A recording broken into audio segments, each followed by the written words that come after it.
Let's talk about a guy who I think this is a signing that really went under the radar. Mike Gesicki going to the New England Patriots here for a cap hit of just $4.5 million.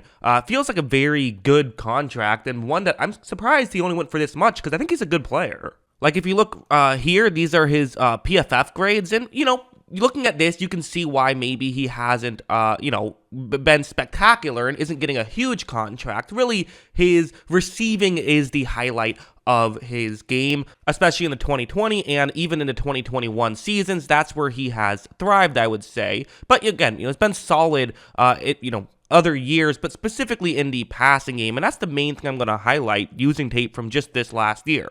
Like going over here, this is a lot of what he does, is it's finding soft spots in zone coverage, which really, that's what New England wants you to do. That's what New England kind of thrives with, is finding just the guys who can just run their routes, be good route runners, and that is Mike Gesicki to a T, in my opinion. On this play, all he's trying to do, get into a gap in coverage further down the field. A lot of tight ends just run to their spot, but Mike Gesicki is different. Watch what he's going to do here. Watch him run this route, but look at how much he's selling that he could be doing something else. That's the thing that jumps out at you when you watch his tape, is his route running. He is someone who is, he's a guy who does the little things to help get him open. Again, there's always kind of a strategy about what do you do here? Do you just run to your spot, or do you take the extra time to allow yourself to get more open?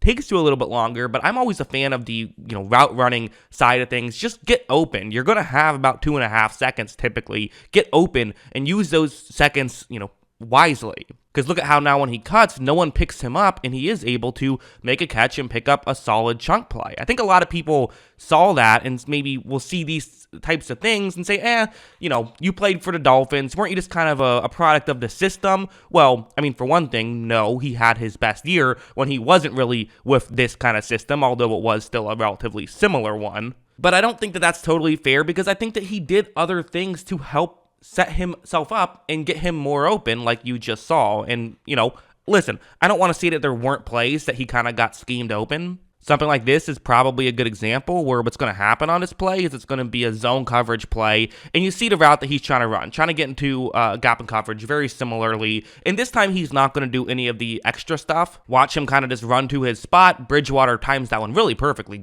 Really good throw from Bridgewater, but a good, I think, example of maybe a negative of, hey, this was kind of just him running a traditional route, and then the rest of the play worked. But I would argue that this is still a positive for Gesicki, because he knows when he should be running those types of routes, as opposed to when he should be just being a bit more, route runny and more paying more attention to his route running, I should say, and kind of setting himself up more. He knows when to just get to a spot and when to make sure that he gets to a spot as open as possible. Like something like this, another very good example. And I'm going to be honest, this is mostly what he is. You could call him a one-trick pony if you want, but you know what? He's really good at that trick, and they're just paying him for that trick, really, with $4.5 million. Because like this play, you see where he's trying to go to, again, trying to find a gap in coverage. Look at how when this play begins. Again, look at the effort he's putting into getting himself, showing that he could be going to the other side. If you're a defender right now for Minnesota, what are you expecting? Well, yeah, there is a gap kind of over the middle that if he steps towards, he will get open, but he doesn't look like he's going in that direction. Not to mention, in this kind of situation, a lot of times you will run routes towards the sideline, so it's not like crazy to think that that's what he's doing. And of course, if he does cut back over the middle, you can kind of step over and try to get in his way. However, when he does, it kind of just didn't realize it and took him a beat to figure it out, but by that point, it was too late. The ball was in his hands, and he had a reception. So again, New England loves this stuff. Depending on what team you go to, there's varying degrees of value that this kind of thing brings. I think that with certain offenses, this wouldn't be overly valuable. But New England loves to get teams in zone coverage and then get receivers who run routes well and use them wisely. And I think that that's why they're adding him. Something like this is another example where, again, it's going to be Mike Gesicki. And this time I'm not going to show you what's happening. I want you to just kind of just watch and see what would you think is happening if you're watching this play.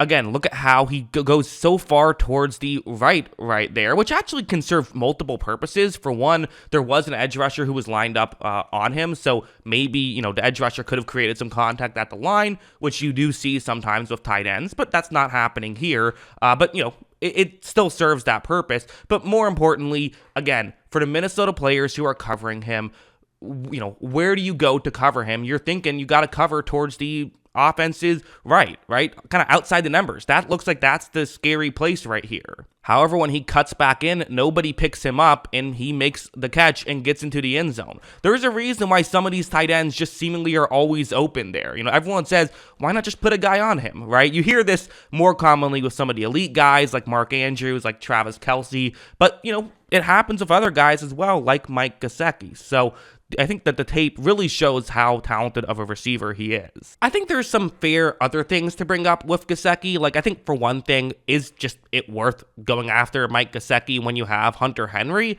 They got rid of Jonnu Smith. They paid Jonnu Smith all that money, and it didn't work out. They thought it was going to work out, and it didn't.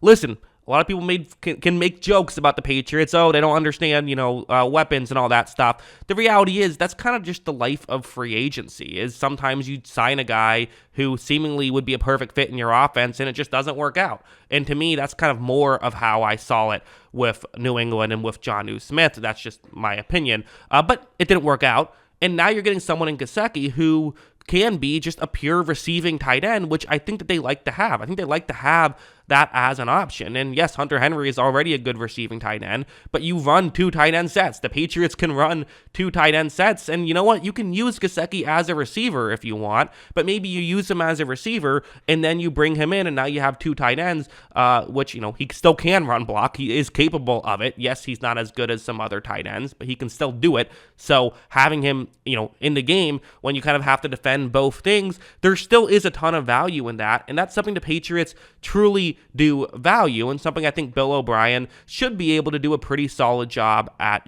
using. Now, why wasn't Gesicki able to get a bigger deal than he ended up getting? I mean, again, there's several reasons. I think that teams, they want a more complete tight end. That's what they look at. I also don't think teams fully appreciate having a receiving tight end as much as they should, because I think it's really valuable. I think that having kind of a guy who on those key plays, on third down and shorts and on goal line scenarios can make plays, what might not be a ton of snaps, that doesn't matter. It's how much value do you bring to your team, and those are the most valuable plays, are those, goal line situations and third down situations, and having someone who can be a good piece for that, I think there's a ton of value in there. So there's part of it is just the NFL doesn't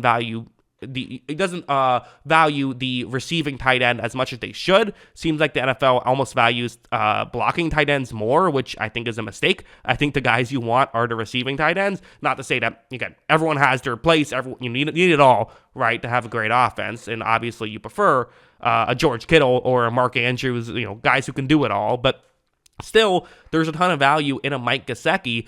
And again, I know the Patriots, maybe people don't fully respect them the way that we used to. But you know what? They still tend to make pretty smart decisions, I would say. I still think they're a team that, as a whole, yes, they haven't been perfect, but they tend to be right more than they're wrong. I mean, we just saw what Belichick did with the cornerback situation last year. We all made fun of him. Oh my God, number 1 corner, Jalen Mills, this is going to be a disaster. And then they had a great cornerback situation last year, because of course they did, because it's Bill Belichick. And while he hasn't necessarily earned the benefit of the doubt offensively, I do think this move is going to work out. I do think this should be a solid one.